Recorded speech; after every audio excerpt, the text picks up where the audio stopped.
final trivia clue. He played 12 seasons with the Ottawa Rough Riders. He won the Shenley as the league's outstanding player 3 times while being named the league's top Canadian on 4 occasions. He was a quarterback and wore number 12. The answer, of course, is Russ Jackson. Ah, yes, number 12, part of those great Ottawa teams of the 60s. 4 Grey Cup appearances, 3 Grey Cup wins, and in all of them, Russ Jackson was a major factor this week on CFL Flashback.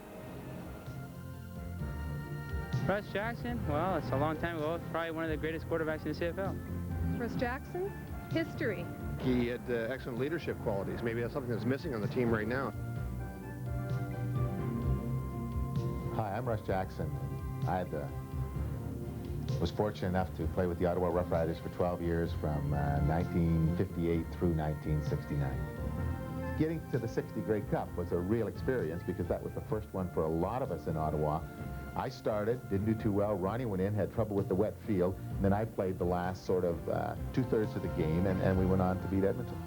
We were playing Calgary in the 68 Grey Cup, and the whole idea was to try and take Margene, take him down the inside as the zone rotated, and then cut him back right across the field. In other words, throwing diagonally across the field, which is not the way you normally would do things, because normally as you roll, everybody's going to go that way into the zone. And he just cut back across, and I just threw it as far as I could, and Margene caught it, 6 points and convert, and really that was the play that turned the game around.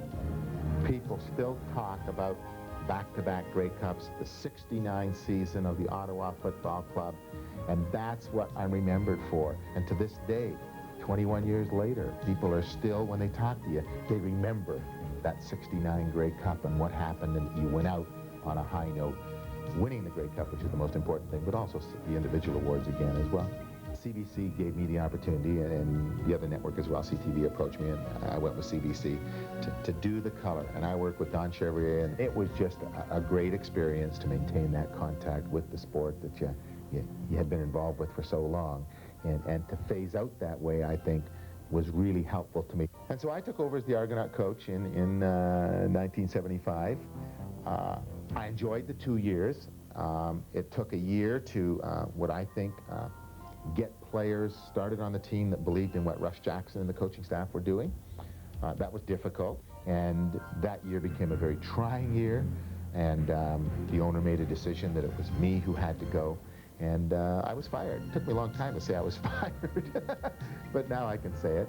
Most people thought I'd go in to teach physics because they thought of me as the athlete, but I was in math and physics, and I went on and to Ontario College of Education in Toronto and got my degree in teaching the math and the physics.